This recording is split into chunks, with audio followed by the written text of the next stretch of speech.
this is Adam Jensen. I'm a big fan of Crazy Horse Gaming. I didn't ask for this, but I'll check it out.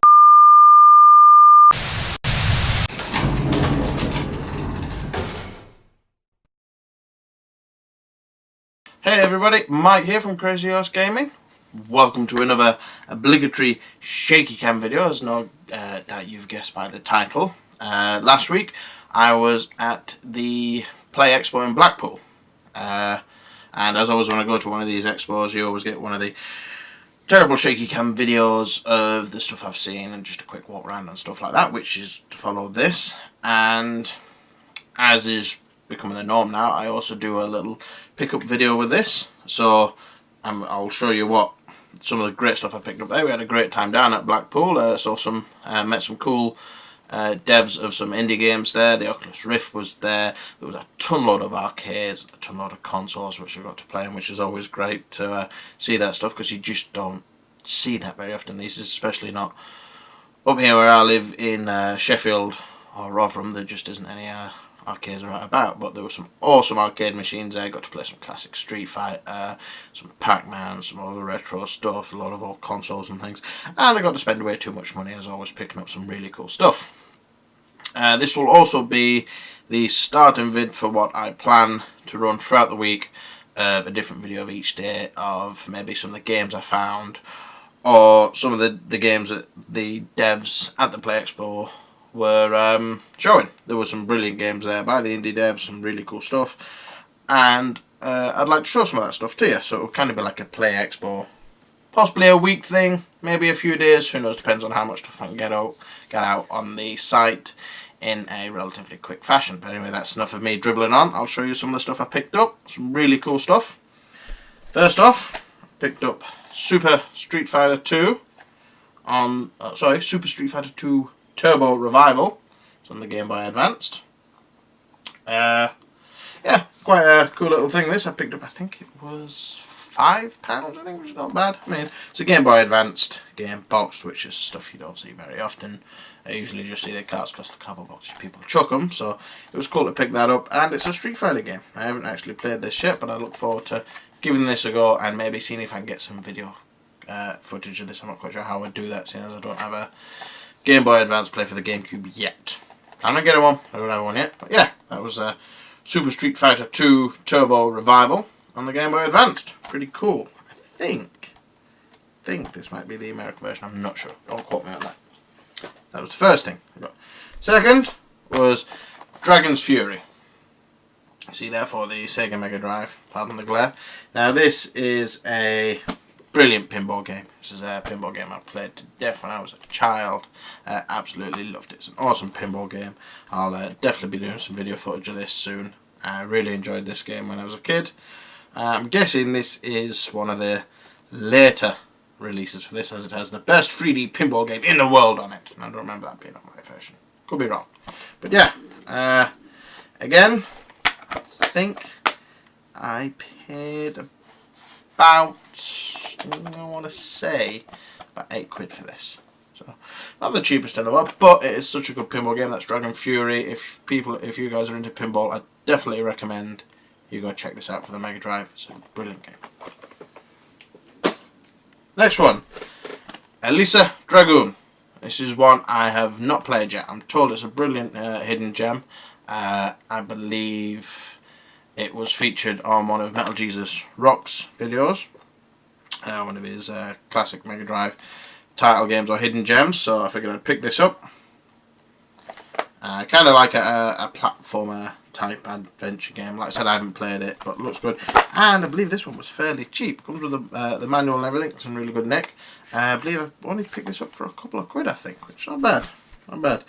It was one of the vendors who just had a box load of games, and he was a couple of quid each. You know, really cool guy, and you got some really good deals from him for that. So that was Elisa Dragoon for the Mega Drive. And yeah, another Mega Drive game coming up. We have Virtual Rally on the Mega Drive. I've got Virtual Rally for the 32X. No, I did it for the Mega Drive. I want to pick this one up because it's quite interesting, because to actually get this game working on the Mega Drive, Sega had to create a separate processor for it called the Sega Virtual Processor, which meant cart was stupid size. I mean, look at that. It's massive. For comparison,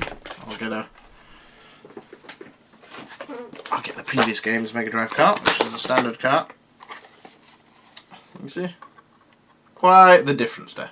So yeah, Virtual Racing. I believe this was only about £5, which isn't bad, I think. I want to say that when this first came out, I believe because of the Sega Virtual Processor, they were charging silly money for it. I mean, silly money, and I think as a result, I don't think it sold well. Plus, you get the Sega Saturn version, which was much better, or the 32X version, which again was much better. I think it was on the Sega Saturn, could be wrong. It was definitely on the 32X, because I've done a video of it. Get it back in the box. So yeah, Virtual Racing, or Virtual Racing, for the Sega Mega Drive. And the last Mega Drive game I got was Eternal Champions for the Mega Drive. This apparently is the Special Collector's Edition, which comes with Special Edition Instruction Manual. See? And this cost me £10. I know that because it says £10 on the label there. Bit annoyed with this because I picked this up thinking £10, not a bad deal, Eternal Champions. Went to the next stall and they had the exact same copy there for £4. God damn it. Just waited. But it's a cool little game, a brawler type, Street Fighter style beat 'em up type game. I plan on showing you some video footage of this once I get around to getting a 6-button pad, because you need the 6-button pad to play this. And I'm not playing it with a 3-button pad because that'd just be terrible. I learned my experience with that from playing Street Fighter. Just not good on the Mega Drive 3-button pad. Now, that place where I saw Eternal Champions for £4, I picked up Galactic Civilizations 2. Now this looks very similar to a game I played years ago on the PC called Pax Imperium. Kind of like a 4x strategy space sim type thing where, you know, you've got your ships, you've got your planetary resources, espionage, blah blah blah. You put them in a really in-depth, really interesting game, and it was really cool. You have your capital ships, and you can buy mini fighters to take other capital ships. You've got your diplomacy with other alien races, your research development, stuff like that. Kind of like a galactic Civilizations, as the title suggests. It looks very similar to that, so I thought I'd pick this up. So I really enjoyed Pax Imperium, and this looks pretty much just the same. I'm not entirely sure if it's a different game at all, or what. It looks that similar. However, I made a slight error just when I picked this up and didn't notice. It was only £2, I think. I mean, £2, yeah. But,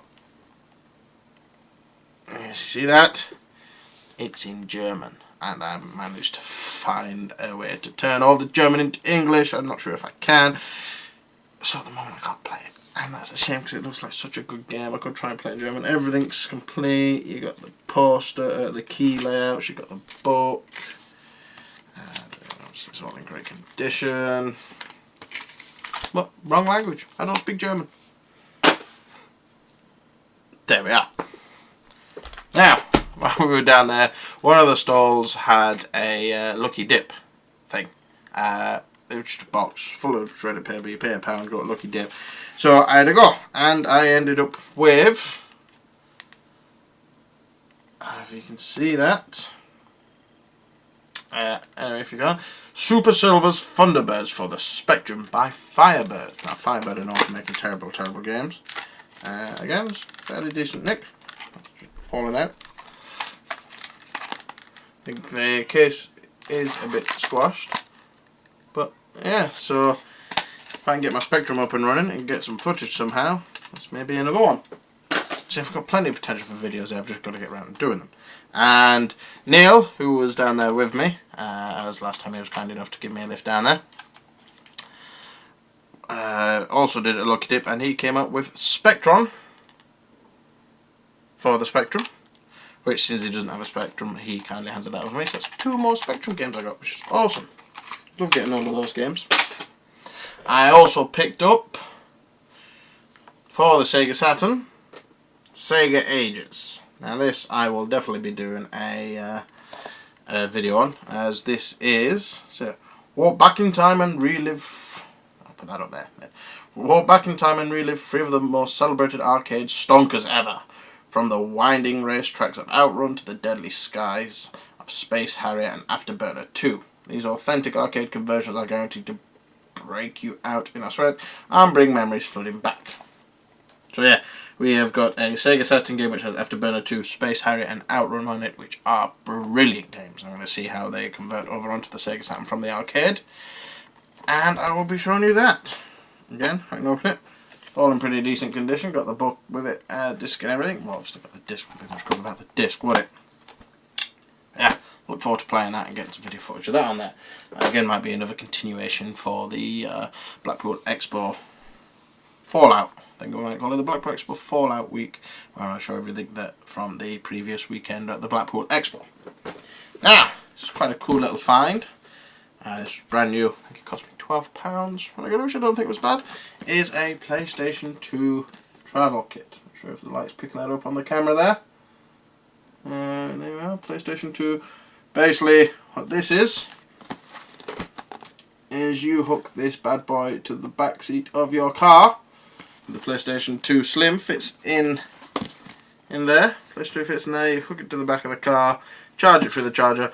Sorry, the back of the driver's seat of the car, not the back of the car.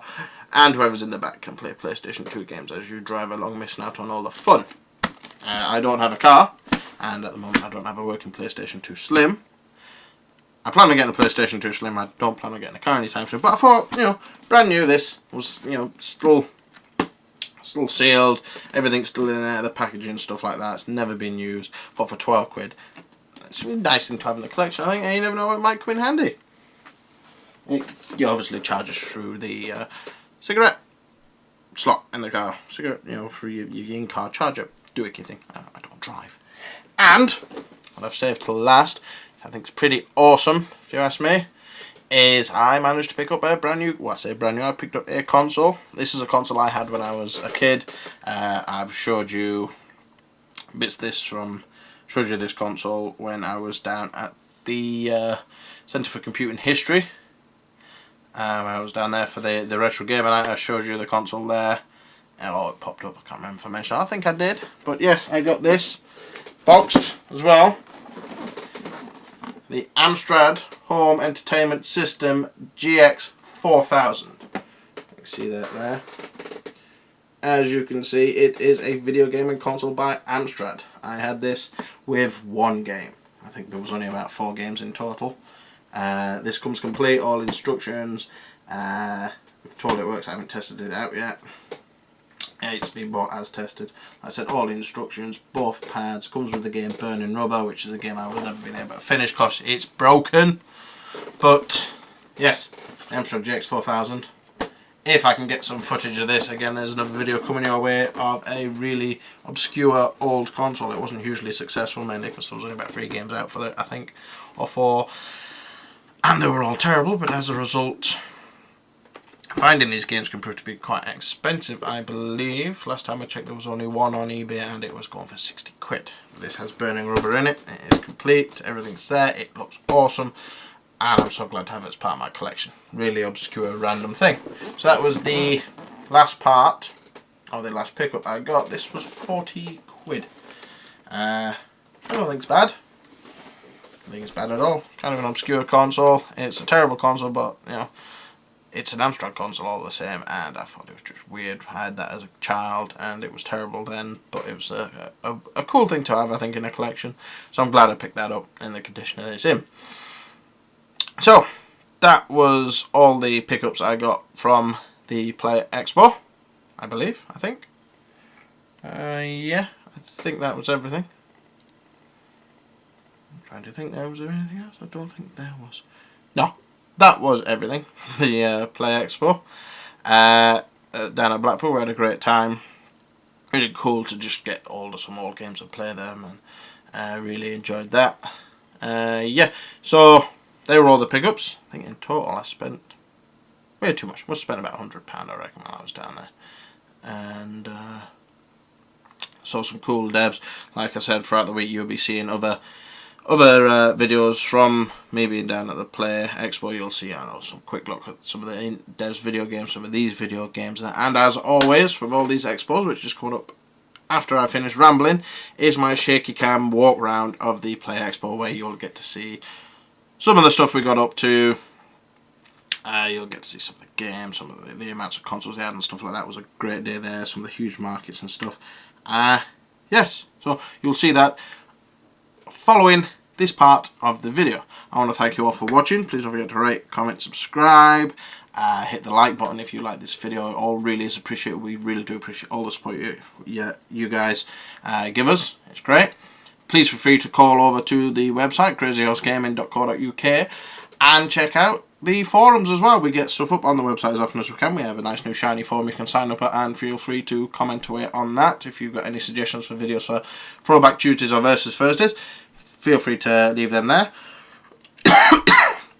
And I will leave you with the obligatory, or mandatory should I say, video that comes with all the expos I go to of me walking around with some creepy music in the back showing you all the interesting stuff. Thank you all for watching, and goodbye. Quick jump back there, sorry. There was a couple of things I did forget when I was going through my pickups, and these are them. Golden Axe on the Sega Master System. Let's put that in the camera view, shall we? Which is always a classic. Golden Axe. No book. Case. There. Again, that was a couple of quid from the same guy who got the virtual racing from, actually. And Alex Kidd in Shinobi World, which is one I know that Liam would like. Or does like. He's a big fan of the Alex Kidd, mainly just to annoy me with the music. Again, no book. Game there. Really good, Nick. So yeah, they were definitely the last two pickups I got from the Play Expo in Blackpool. Now enjoy the rest of the Shaky Cam video. Bye bye.